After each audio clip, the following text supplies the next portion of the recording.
Mrs. Jensen? You don't have any Snickers in your shopping cart. The neighborhood kids love Snickers on Halloween. Let me help you. I'll give you a hint. It's full of witches and spooks and strange creatures of the night. Oh, sounds like Hollywood Squares. We go through this every year.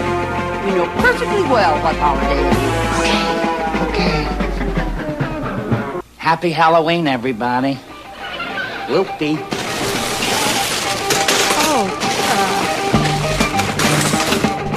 Holy helping. Snickers. The one, the only, the classic Halloween. Hello and welcome to Hello, This is the Doomed Show. I am Richard. Folks, happy Halloween. It's the Halloweeny time where all weenies are hollowed out and chocolate and candy is put inside them. I'm not sure what that meant. Although I did make myself laugh, so it must be Doomed Show. I'm here with a very special guest co-host tonight. This person has been in the periphery of the show since day one, has contributed to the show in small but amazing ways. Almost had her on the show, like, proper, and I messed up the recording, which hopefully I'm not doing right now, but I think I got it. It's LeEtta. Hi, LeEtta. Hello. You and I started dating in 2002, which was coincidentally when I got back into horror movies. So that means you've seen lots of horror movies. Yes. I said today that I had seen many more horror movies with you than I would have ever chosen for myself. Is that true? Yes. That's good. That means it's working. Marriage. Oh, this is my wife, LeEtta, by the way. I don't know if I mentioned you're my wife. It's not just some woman. It's my wife. The housekeeper. The housekeeper. Oh, my God. We share live in. Yeah, live in. We share the duties, everybody. Come on. Not only are you a movie watcher with me, you're also an artist. You do all the art for doomedmoviethon.com, and you do lots of comics. In fact, you and I collaborated on a comic that is up on your website. What is your website? TheLeamsMachine.com. All right. And there's a blog you can follow. That's The Bean. Yes. The Leam's Bean. The Leam's Bean. And I'll include links to all this good stuff, of course. So yeah, we're on the show today to celebrate Halloween. This is the last episode of Halloween for the Doomed Show 2016. And we got a list of topics. See? Can microphones see? No. I'm going to interview LeEtta with some questions.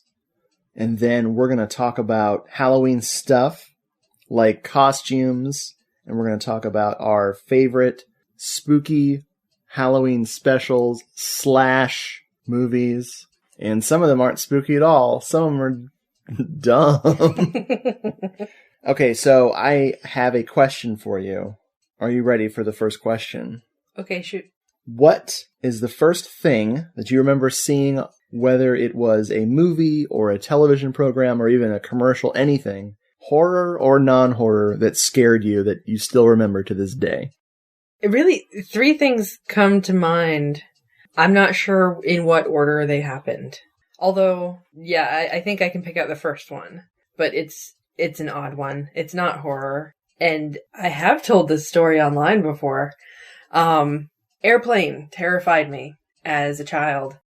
I was living in Texas with my mom, and every summer and every winter break, I would fly to Florida to stay with my dad.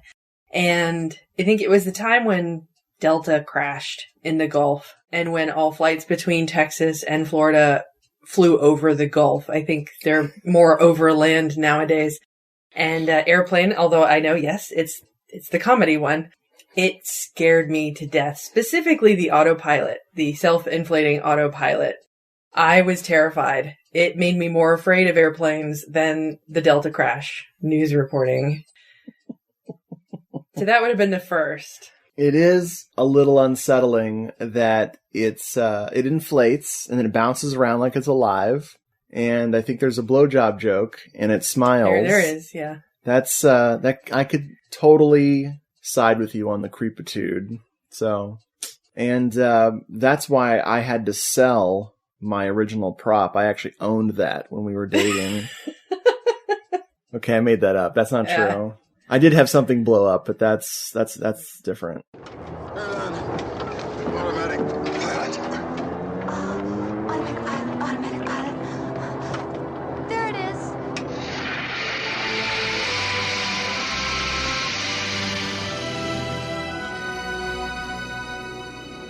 I'll go back to the passengers. So what other things have traumatized you in the past? Well, other ones that may have happened around the same time was, I think the show was called Hitchcock Presents. And I was out at the lake. We just called it the lake in a cabin. I think all the adults were probably drinking too much beer on the beach of the lake, and the kids were watching TV, and Hitchcock Presents came on, and it was the ventriloquist doll episode. And that was terribly frightening for me. And of course I dreamt about it all that night. In fact, the rest of that trip, I was dreaming about that ventriloquist doll. The other one that I suppose I could say really marked me as a child was Predator. I saw Predator way too young. And even though in rewatching it, which I haven't done, perhaps it wouldn't seem all that terrifying, I was terrified. What about Predator specifically scared you? Oh, it was when they found the skinned bodies. It was the walking through the jungle and with the trail of blood. Like there was blood on the leaves, and then they came up to the tree and there were all these skinned bodies hanging upside down in the tree. And then I think by the time there was the alien reveal, I wasn't even watching it for real. I was kind of like turned with my face in the couch. So you missed the alien's face when it opened like a sexy crustacean monster. I always thought they should change the line to, "You're one ugly mother flapper." I don't know. So the Alfred Hitchcock Presents, was that black and white or was it a color one? No, that was black and white. Okay, so it's from the original series. Yeah, and I know that story has been redone. I have never seen another version of the possessed and stalking ventriloquist dummy. I think when it undressed itself, which you didn't see, it just showed up undressed and was sitting on the toilet while she was showering. It was really overly creepy for me at that time in my life. He was a little creeper. Yeah. That's why I just sit on the toilet while you're showering and just smile at you. How did you get there? How did you undress yourself? And then follow me around with a knife afterwards. Yeah, sorry about that. I still don't know how to undress myself, so it's a good thing you're there. My next question for you is, do you have a favorite horror movie, and what is it?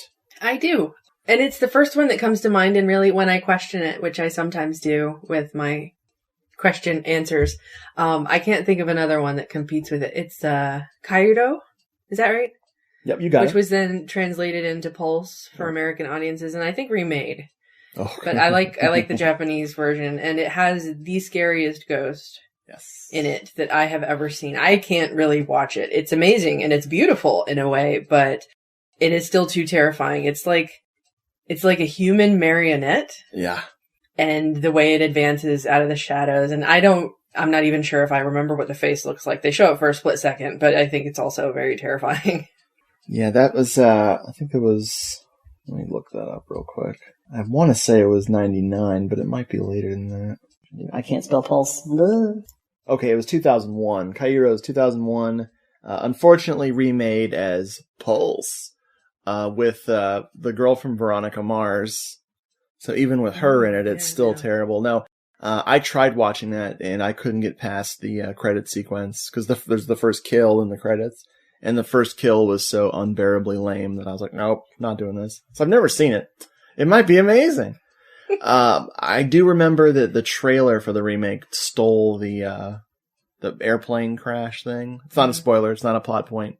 It's just that they stole that. They lifted it directly from the movie, and they just put a blonde girl where a Japanese woman was standing to show it. But no, Cairo is really scary. I was glad to hear they're going to put it on Blu-ray. I'm going to see if it's worth upgrading. I have the not so hot I don't even know. Let me see. What company is this? Let's see. It's called Show Research. You stand up and you go to the shelf. Oh, it's Magnolia. Okay.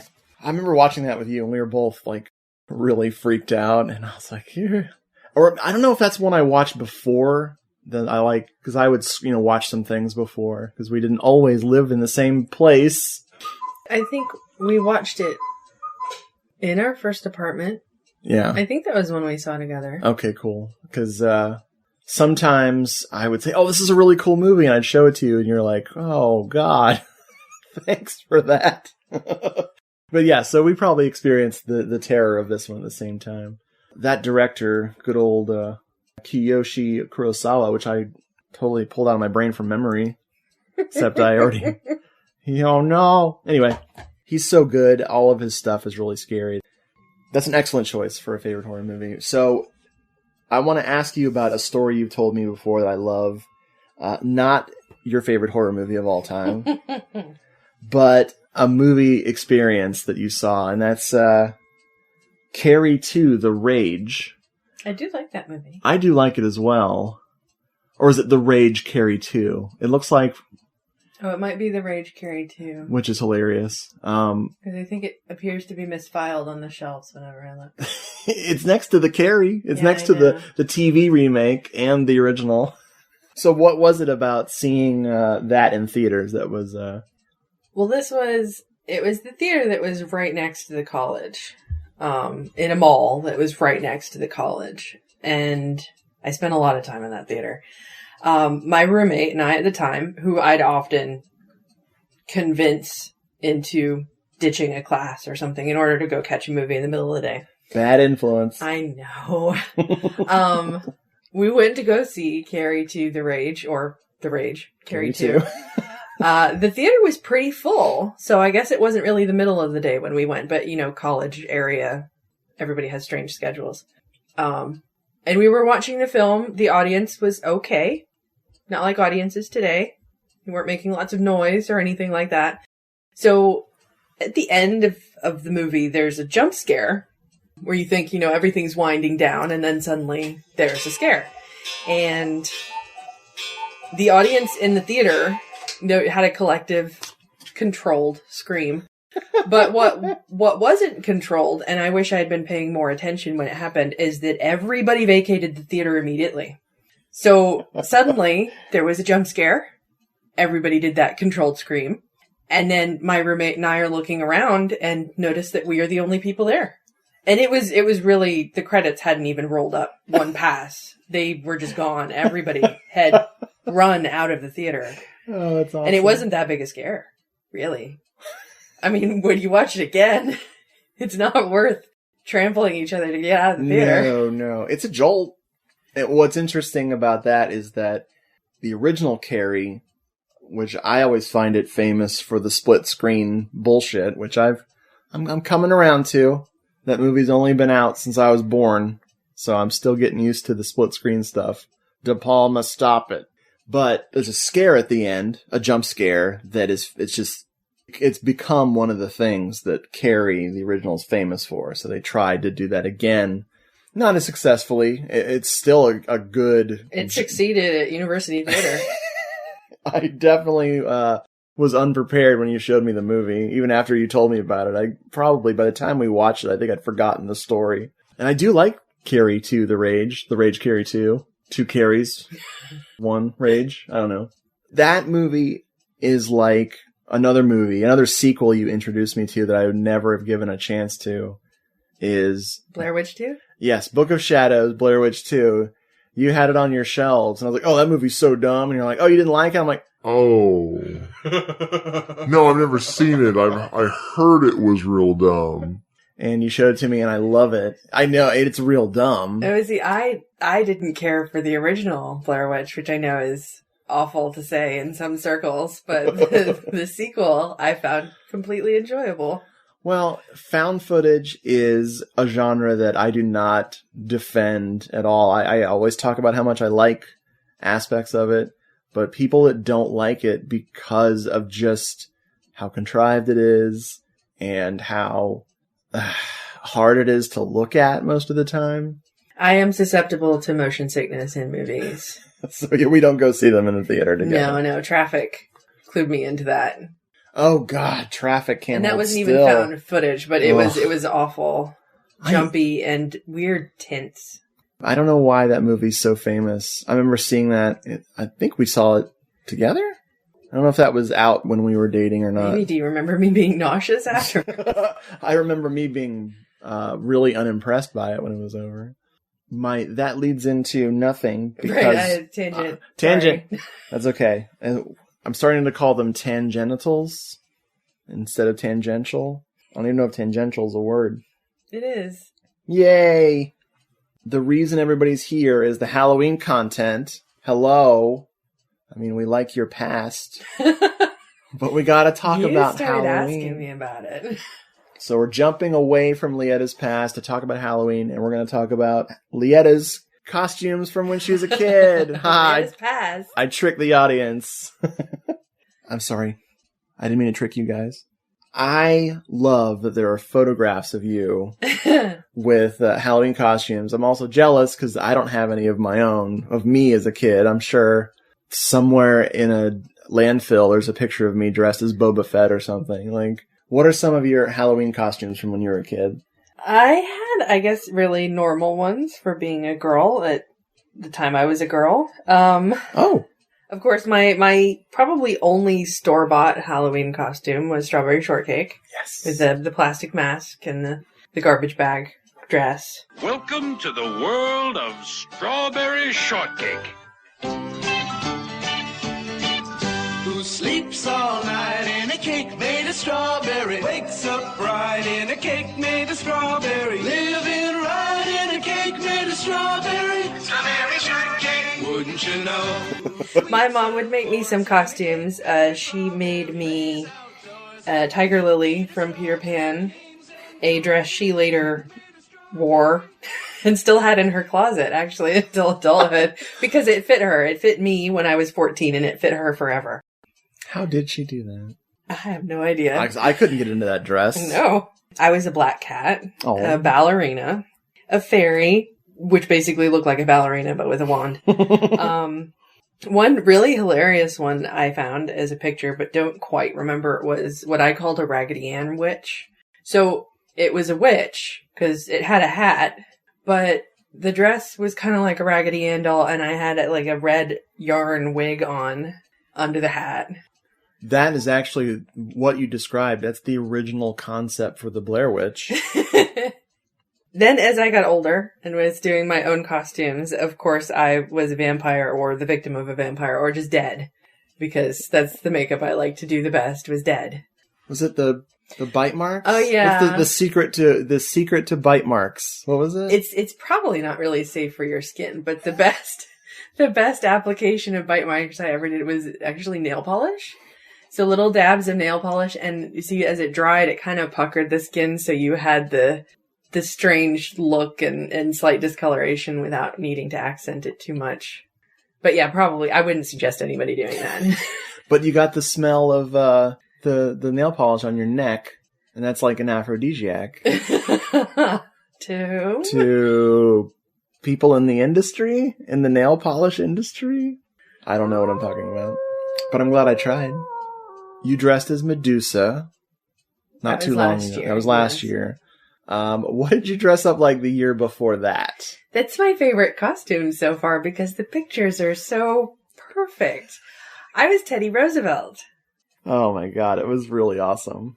You tied your hair back, and you got the little glasses. Yeah, actually, I gelled it back, and I got the little glasses, which made me blind because I don't have contacts right now, and I can't see without my own glasses. A mustache, and a couple pieces that would work with my normal wardrobe to make a 3-piece suit. And I just stuck out my gut and made sure to hook my thumb on my watch pocket. Bully for you. Thank you. That was a crazy costume. I loved it. Oh, you have something in common with my sister, Lorraine. She also dressed as a black cat for Halloween one year when she took me trick-or-treating. There you go. And this was way before the sexy black cat costumes. Knit pants and a long sleeve knit shirt and cat ears. Pink tail pinned onto the knit pants or something. Yeah. I think Lorraine was ahead of her time. She had the tights. She had tights on and the tail pinned to the tights, so she was going for the sexy. She was a teenager at the time, so I guess it's not too bad. I was probably 12 or 13, right before I stopped trick-or-treating on my own. Yeah, I'm racking my brain for my own costumes. Like, I think there was a Star Wars character, either a Stormtrooper or Boba Fett, probably Boba Fett. There may have even been a Yoda at some point, I don't know. But I used to dress up every Halloween. One year I was a psycho killer when I was 14 or 15, and I was really into burning things. I had a PVC pipe. This is all coming together, I swear. I had a PVC pipe, and I would heat up nails and stick the nails through it. So I had this club with nails sticking out of it, because once the plastic cooled, the nails would stay in there. So I'm running around the neighborhood as a psycho killer, quote unquote, dangerous weapon, with a really horrible implement of death that I made for myself. What do you think happened? Want to guess? Nothing. I fell on it. Oh. So I'm running around the neighborhood with my friends trick-or-treating, and I trip and fall while we're running towards the house because we saw that some kids had gotten candy there. This was the last year I went trick-or-treating, by the way. And I totally tripped, fell, and then landed on my implement of death. Luckily, for me, I landed on my arm, and double luckily, it was the long, big nail, like a coffin nail, like a huge, long, a 9-inch nail, if you're into the music. And that's the only one that stabbed me. So I had this huge puncture wound in my arm that one of my friend's mothers was tending to at the next house. When we went back. Guys, I just stabbed myself. How did you make it out without a scar? Oh, it's because it's right there. You can't see it anymore.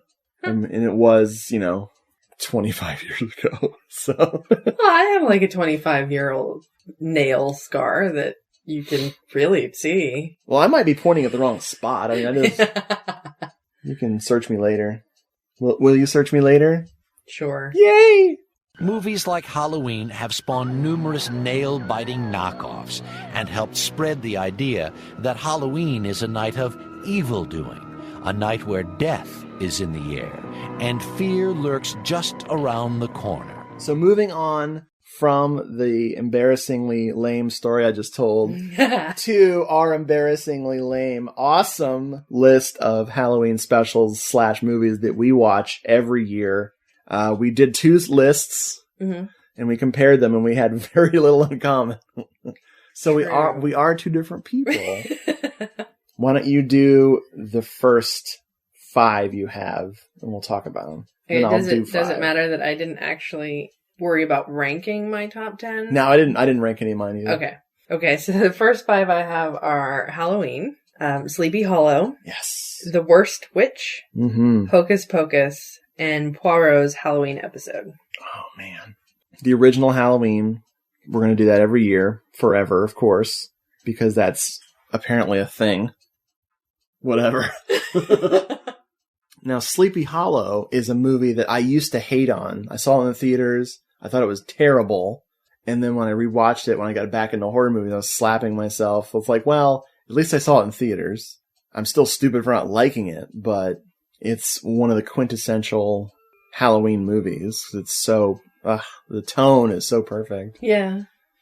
It's really well done. It's got a great mix of hokey, kind of dumb, and comedic with a really spooky atmosphere and really just surprising gore and horror.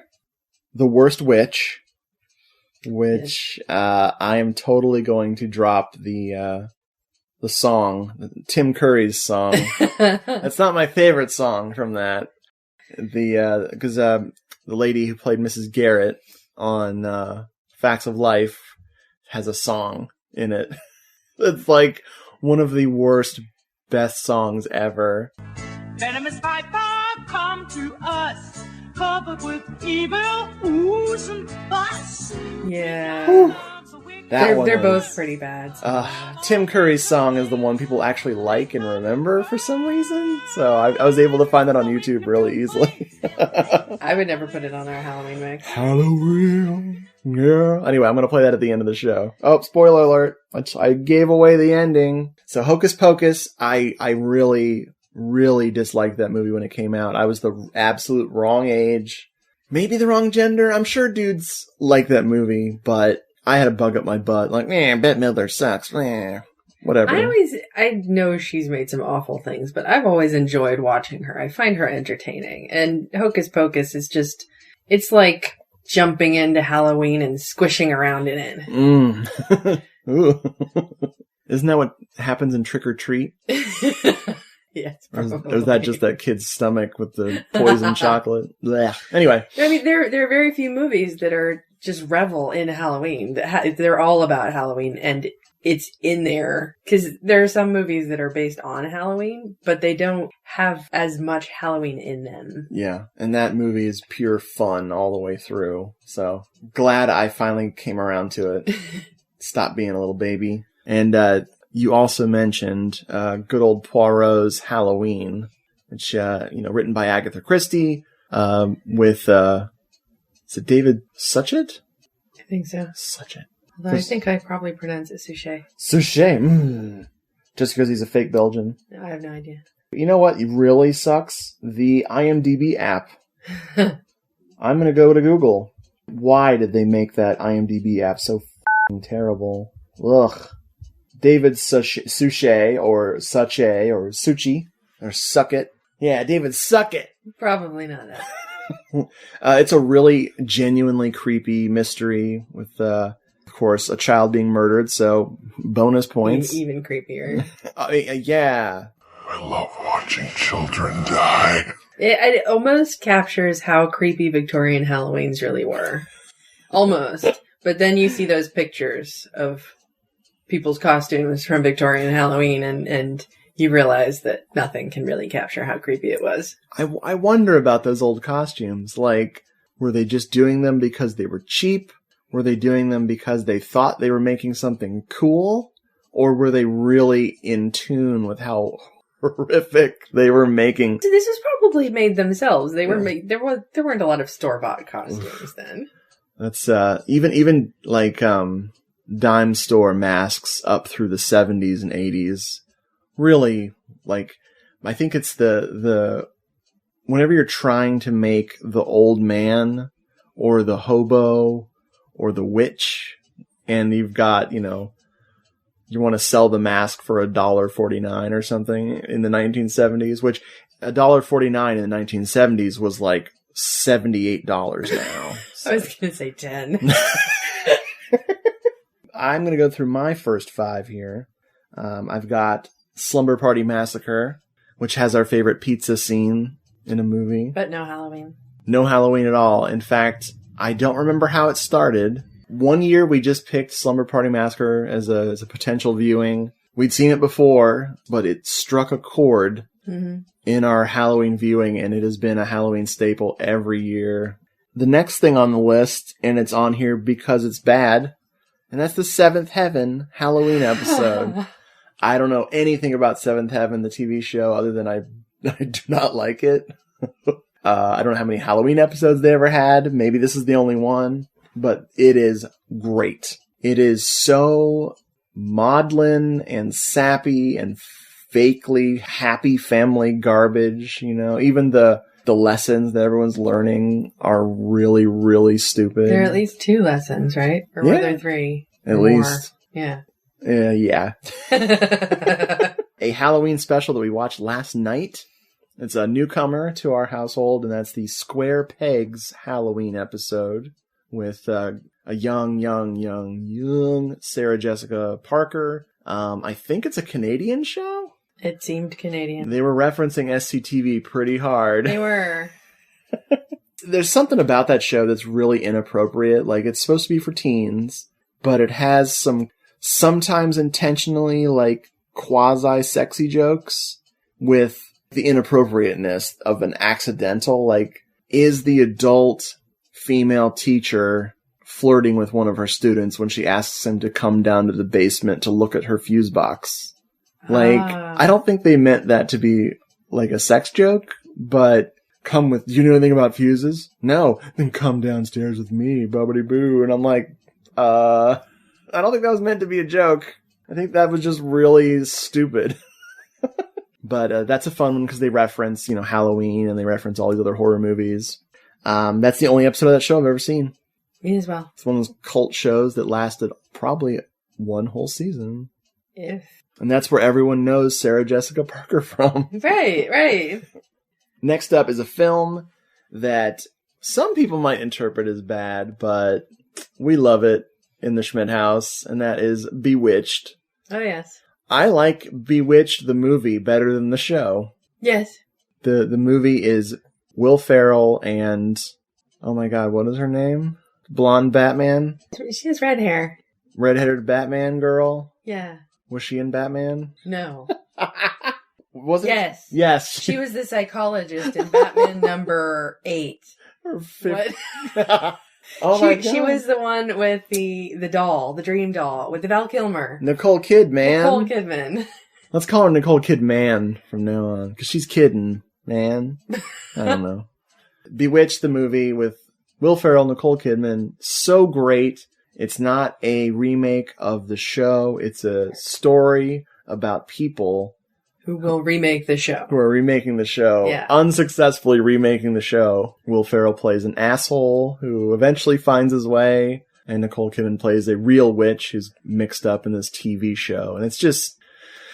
it's great. I love it. I know people are like, Will Ferrell, blah, blah, blah. I'm like, well, how many of his movies have you seen? And they're like, I don't know, 12. Don't watch all his movies. Everybody has their niche. I can't necessarily say I'm a Will Ferrell fan, but in this movie, he was perfect. Mm-hmm. It's like Richard Gere has his niche. Not really a big fan there either, but... Chicago. In Chicago, he was perfect. Bam.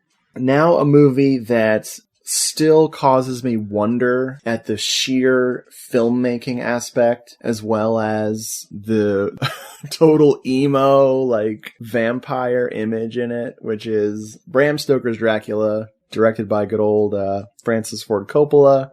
Man, I'm glad we watch this every year. It's very visually stunning. It sort of reset the tone for how everybody thought of that story. I think when people think of that story now, they think of that portrayal of Dracula and that storyline. My pet peeve with that movie is every time I mention it, somebody makes fun of Mr. Matrix. Keanu Reeves? Thank you. I almost said Val Kilmer because we mentioned him earlier. No, because Keanu Reeves, oh, he's so terrible. Oh, he's so bad. I'm like, well, Jonathan Harker is not an interesting character. And for half of the movie, he had been drained of blood and completely mindless. Yeah. And Keanu Reeves acting crazy because he's being driven crazy by sexy vampire ladies. That he's fine in that part. His British accent leaves a lot to be desired. It's not like Julia Roberts' Irish accent. No, not quite. What is that? Mary Riley. Which we like Mary Riley, but man, her accent is all over the place. Yeah. I think they went to the same acting school for accents, same class. But no, I love me some Bram Stoker's Dracula. Just now that I really appreciate practical effects way more than I used to, the in-camera stuff, the sets they built, the miniatures, all those things in there are so fantastic. Especially on Blu-ray, just you get that little extra sheen of detail. It's just, great. Okay, what else have you got on your list? I have The Great Pumpkin, Charlie Brown. Oh man, enough said. And then Martha Stewart's Halloween special. Also watched last night. It's 2 hours, right? 2 hours of Martha. 2 hours of various time periods of Martha, all mixed up together to get the best of Martha. See, you could say that we watch Martha Stewart ironically, and we're a little guilty of it, but she's got a soothing voice when she's had a couple drinks or her meds are kicking in and she's losing her mind over something really asinine that's happening on the set. It is so fun, even though we would do about, I'm going to say 8% of the crafts that she features. Oh, yeah. Maybe less. Maybe less. It's so fun, and it means Halloween to us when we're firing up that 2 hours.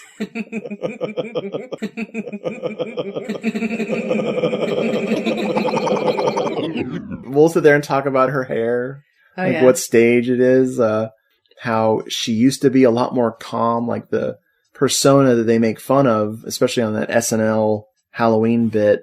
I forget which SNL cast member was doing her Martha Stewart, but she's impersonating her for a different time. From the original craft show time, where she was very rarely ever changed her tone, ever. It was very monotone. And then later, as she got older, she learned to be more personable or just stranger, or... She would sometimes appear just a little bit wacky, and also sometimes reveal little hints at how bad a boss she might be. Oh yeah, those are my favorite. There was a show called Whatever Martha, where Martha Stewart's daughter and her best friend would review her shows, like almost Mystery Science Theater 3000 style, and it was fantastic. It was wonderful. Not only were they missed that show. Not only were they making fun of it, but they were also getting some backstory. Like, Martha Stewart was making these horrible, horrible Rice Krispie treats. Yeah. Like, they looked like inedible, like softball-sized monstrosities that looked like she'd packed about 5 pounds of cereal into one. I think they were 4 different cereals mixed up. So it wasn't even Rice Krispies. It was like other things, like Captain Crunch. And she was packing all that together. And Martha Stewart's daughter, Alexis, is like, yeah, we never had those as a kid. Mom wouldn't let us have that stuff. So, of course, you realize that Martha Stewart's making this thing for the first time ever. And possibly the last. So, that was great. What else you got? Trick or Treat. Yes. We already name-dropped this one. Trick or Treat was hyped to hell when I was paying attention to all the horror movie sites, which I guess I kind of still do. The trailers were amazing, and then they buried the movie because the company, I think, went out of business. Oh, really? Yeah, and they just dumped it on DVD. It never got a theatrical release that I know of. Oh, that's too bad. Now, this one is also one that is just squishing and flopping around in Halloween. And the Gru. It's like a really fun movie. It's also scary, and it has got some gross gore in it. It does. But it's pretty well done. Yeah. I mean, I can't really pick out anything that's really awful or hokey about it. They're the 3 main stories that seem like a series of short stories, but they intertwine. They all get connected. Yeah. And that's really nice too, because in some ways the shorter stories seem like more of a special. It's like you're watching a series of specials and then suddenly it all comes together. There is talk of a second one because that became a cult hit. That little munchkin, the pumpkin-headed kid, he's become a little horror icon. Yeah. So there's quite possible we've seen that again. What I love on that DVD is that animated special. They have that little animated short with that kid in the neighborhood, and they nailed the tone. That is so disturbing and quirky, quiet. Ugh. What else you got? Idle Hands. Yes, I was just defending this movie today. My friend Holly on Facebook in the Guess the Horror Film community, she posted a screenshot from Idle Hands, and I knew it. I nailed it like in a minute. And then I was like, it's a classic in our house. She's like, I don't like it. I'm like, oh, I don't like it either. I love it. Like that movie. What do you like about that one? Well, it's a classic storyline, which has kind of been done before, not necessarily based in Halloween or perpetrated by high schoolers. But I think the movie was The Hand. Yeah. About a possessed hand. Oh, yeah. This one takes it to high school, which is kind of hilarious. And of course, a high school no one's ever been to before, where everybody has weed and the cops in the town used to be the seniors when you were a freshman and they hate you because you were cooler than them. Oh my God. It's like that. Totally not real high school. No. But the high school we always love to watch. There's just so much good about that movie. I think Devon Sawa, this is probably one of the later films he did after being on the cover of Teen Beat over and over and over again. And he plays a wonderful slacker. Doesn't do anything. Nope. Doesn't notice anything. Too lazy to live. Basically. And then his friends are just amazing. It's Seth Green and I'm sorry, I don't know the other person's name. I don't know the other kid's name either. I've seen him in a few things, but yeah. No, this movie it's 90s suburban teen comedy crap is so great. Like, there's a plethora of great 90s teen comedies, and this one mixes really dark humor, lots of stoner humor, and I mean, they even drop some Sublime in to I mean, I hate Sublime so much, but I forgive the movie for going there. And yeah, I love the that suburban thing, like that idealized 90s thing that, you know, it's like the target audience was other rich white kids. I don't know. It's really strange. But yeah, can't wait to watch that one again. Mm-hmm. Loving it. And I have one more. All right. The Crow. Yes. Oh my God. Another emo movie from the good old days. The Crow of course it's Hell Night. So it's Hell Night. Yeah, so that's the 30th. I think Hell Night is the night before Halloween. Right. And it really, other than the plans for Hell Night, there isn't that much Halloween in it. Yeah. Except perhaps for the idea that the dead come back. Another great movie with great production design. Really. Oh yeah, the models are really amazing. The Crow and Bram Stoker's Dracula are really connected in my mind. I saw them both, you know, around the same time in theaters, and they really spoke to me on that, like, that goth level of, like, the dark hero, the lost love, the dark romance, you know, like, really cornball core to it that a teenager would get all weepy over. Oh, yeah. And I was just thinking, although in the flashbacks they show the awful circumstances that created the storyline, I would say that the perpetrators got their comeuppance. Yeah. Satisfactorily so. Absolutely. You had that guy who shouts a lot in movies as the villain. I always get him mixed up by name only with Armand Assante, and it's not Armand Assante. No. This guy was in, I can always remember the movies he was in. Romeo is Bleeding. He was a supporting character in that. Hey, Siri, what's the guy? See, I don't have Siri. I just realized. Thank goodness. That'd be funny, though. She'd be listening. She'd be like, could you guys shut up? No, Michael Wincott. I remember that from memory on my phone. Michael Wincott is the villain. He's a great, great villain, and you're right. He definitely gets his comeuppance, and it's very, I guess you could say, ironic, like, classic, kind of all of the pain that he's caused is visited upon him. Mm-hmm. It's good stuff. Well, I have 3 more things, sort of saving the best for last, in a way. Beverly Hills 90210, the Halloween episode. I don't know how many other Halloween episodes they had, but this was the first season or second season that I remember.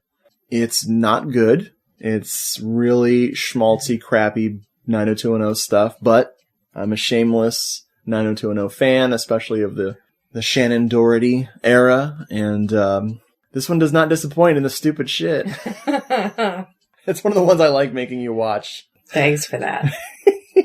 Yeah, I was not quite the right age, and also did not have cable at the right time to become a 90210 fan. You were lucky. 'Cause it's real stupid. Like, I would watch that show up until Dylan's girlfriend gets assassinated by the mob in front of him. He was supposed to be the target because her father hated him, and her father was a mob boss, and he killed his daughter by accident. And that's when I went, why am I watching this? This is really dumb. This isn't about teenagers anymore. And I only like things about teenagers, damn it. Which is still true. Yes. Adults are so lame. Another one is the Addams Family Halloween episode. I cannot remember the title of said episode, but it's one of their Halloween ones, and it's really classic, fun. We were watching a documentary on television in the 60s, talking about all the crazy shows that came out, and then the shows that would piggyback on each other, like, chicken and the egg situation with Munsters and the Addams Family. And we were watching some Munsters the other day, and I was digging it. And I usually don't like the Munsters. I was enjoying it as well. I think I've come around to enjoy them. It also helped that it was a Halloween episode. Yes. I'm not sure the Munsters was a Halloween episode. I think it was just a costume ball. Oh, it was just like a masked ball. Yeah. It was still, there was something about what was the whole masquerading in costume? You know what it was? It scared me. I was terrified. Okay. I'm going to steal your water. Water stealer. I can't do this with an Anafa. I really can't do that with Brad because he's in another place. A Kentucky place. Last thing on my list, and as promised, I saved the best for last. I'm talking about Once Bitten. Oh, yes. Jim Carrey's finest hour? I think so. I really do.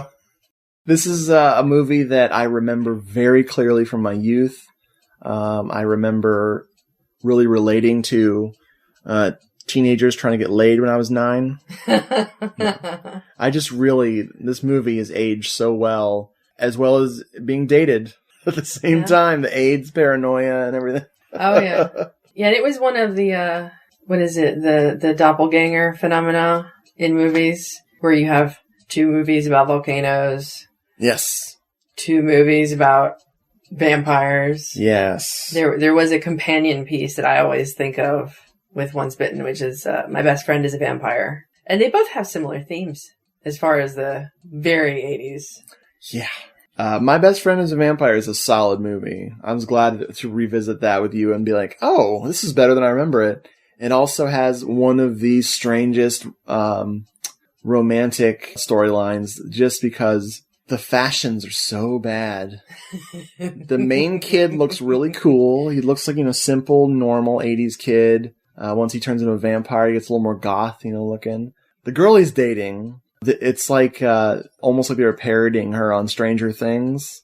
Yeah. Like the big glasses and the really awkward clothes. She just looks like she stole Patrick Dempsey's clothes or some shit. Like, no, these are for girls too.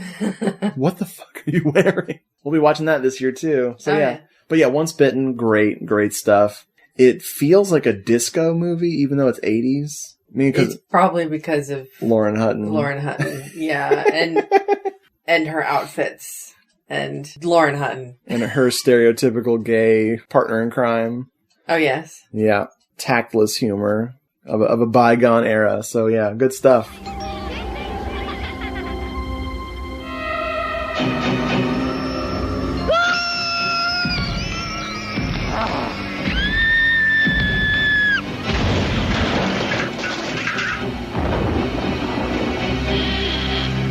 What? No dip? For a really great Halloween, pick up tons of Pepsi and Doritos. Man, that's our whole list. It is. We did it. That was like 18 things we talked about. Woo! To close out this Halloween series of the year, before we let y'all get back to your candy and watching the Martha Stewart Halloween Craft Ideas DVD that you copied from Netflix. Or bought. Maybe you bought it. I don't know. We believe in legally acquired materials here. That's right. I have to say that. We're required by law not to download movies. I told you a story the other day that I repressed for many years, mainly because I thought I was going to get in trouble. It wasn't very embarrassing, but I was telling you it, and I was like, I should probably tell this story on the show. When I was a little kid, there was a haunted house at the gym. The drama club from my sister's high school was putting on a haunted house. So we go to the gym and they built this huge thing out of like wood and sheets and old tents and mattresses for walls and just built this big maze. And the story of the haunted house was a crazy family that lived in this mansion. Our tour guide, who spoke like this and was guiding our tour group around, and she would tell the story of a family member, and they would pop out and scare you. And it wasn't very scary, but it was effective in that it was very dark, and it was very very corny and stuff. So it was pretty fun. And then we got to the end, and it was the son who they'd been kind of hinting at the whole time, the wild, crazy son who was maybe a cannibal or something. And as she's finishing the story, someone goes, "Do you smell gas?" And that's when the chainsaw kicked in, and there was a guy dressed like Leatherface, with the chain taken off of the chainsaw, just had the chainsaw engine roaring, and everyone screamed, and they guided everyone out. You know, they're like, "Go to save yourselves, go this way." I didn't hear that instruction so much, and in a blind panic, I ran full speed into a wall that was a mattress and knocked it over. And I ran over that, and then I hit the next wall, and I pushed it out of my way and knocked that wall over. And finally, I knocked over like 3 walls and came out alone on the opposite side of the gym. There were no kids, no teachers, nobody. And I had to figure out where I was and just kind of sulk quietly back around to the front where my family was waiting for me. And everybody was standing around, kind of just talking and everything. And I was like, "What's going on?" And they're like, "There you are." You know, they didn't know where I'd gone. And they're like, "Well, they're closing it down." I'm like, "Oh, why?" And like, "Oh, some kid knocked over half of the maze, so they're shutting it down. It was all my fault. I destroyed the friggin' maze." You broke Halloween. I'm still breaking it to this day. I mean, who watches The Seventh Heaven? That's I continue my reign of terror. Oh man. Well, LeEtta, thank you for being on the show for real this time. People will actually hear this episode. Maybe. Provided nothing went wrong. I hit record. Yay! But thank you so much for joining me. And folks at home, LeEtta will be back to talk on more episodes. We've been planning some things. Sometimes I have ideas. Holiday-themed things. Yes. Good night, folks. Good night. Happy Halloween. Don't eat that caramel. Have a chocolate or a nerd, but don't leave them on the floor. Vacuum doesn't like nerds. Was that too personal? I wouldn't change places with anyone tonight. We'll carve pumpkin faces and watch the witches' flight. Every human heart will shudder. Every soul will shake with fear. Tonight, the creepiest. Tonight, the scariest. Tonight, the most wonderful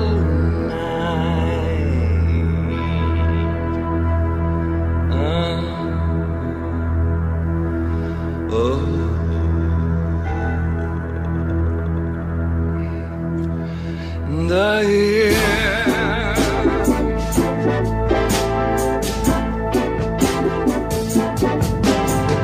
Anything can happen on Halloween. Your dog could turn into a cat. There may be a toad in your bass guitar, or your sister could turn into a bat. Christmas time brings the snow. Summertime brings the sun. But on Halloween, your blood begins to run. Something spooky's going down. Anything can happen on Halloween. It's better than a video. Gremlin's gonna mess up every cassette from London to Idaho. April 1st can be fun. New Year's Eve is a bore. But on Halloween, your flesh begins to crawl.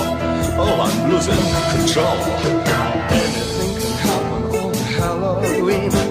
Your toenails go wrong and your hair turns green. Your t-shirt could become a sardine. Your dentist could turn into a queen. Has anybody seen my tambourine? I may start scariest night you've ever seen. This hairy, scary, creepy, crawling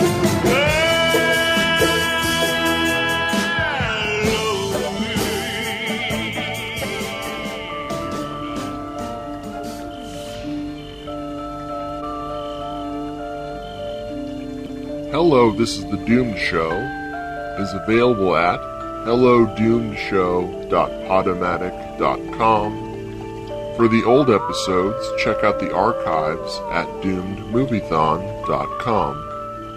To contact the show, email us at doomedmoviethon@gmail.com or at doomedmoviethon on Twitter.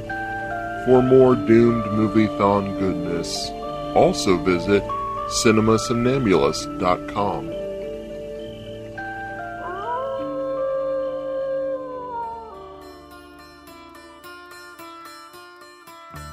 Well, hello, my dear friends.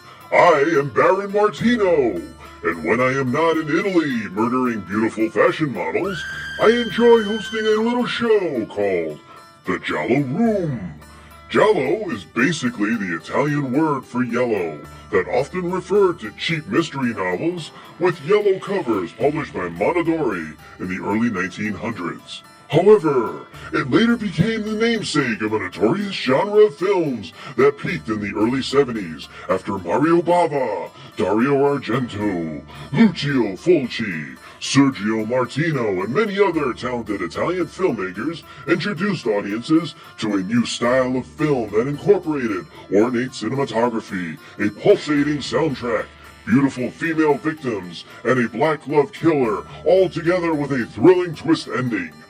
Join me, won't you, as I share my unhealthy obsession of Giallo with you all in The Giallo Room. You can find The Giallo Room at youtube.com/c/The Giallo Room Show and facebook.com/The Giallo Room, as well as your closest participating adult film store. As always, my friends, grazie. Uncommon Interest, a podcast that takes you off the beaten path and kicks your ass. Your host, Craig Chaos, plays you music and discusses films and comic books. So stop on by and listen at uncommoninterest.libsyn.com and get cool uncommon music and awesome stuff at uncommoninterest.bandcamp.com. Don't come running to me when you wake up in the city morgue with a tag on your toe having been beaten to an unrecognizable... Uncommon Interest. Hello, I'm Gore Blimey, and I'm your host on the Trilogy of Terror podcast. Each month, I'll look at one director and talk about 3 of their horror movies, kicking things off in episode 1 with Lamberto Bava, the man who brought us Demons. Now, the horror films might not always be scary, or even good, but, well, if that happens, what movie and pizza night isn't all the better for a bit of extra cheese? Come and check out the show at gentlemansgrindhouserecords.com or find it on iTunes and Stitcher. The Trilogy of Terror podcast, where we try 3 times harder to give you the willies. Willies. Willies. Willies. Willies. Willies. Willies.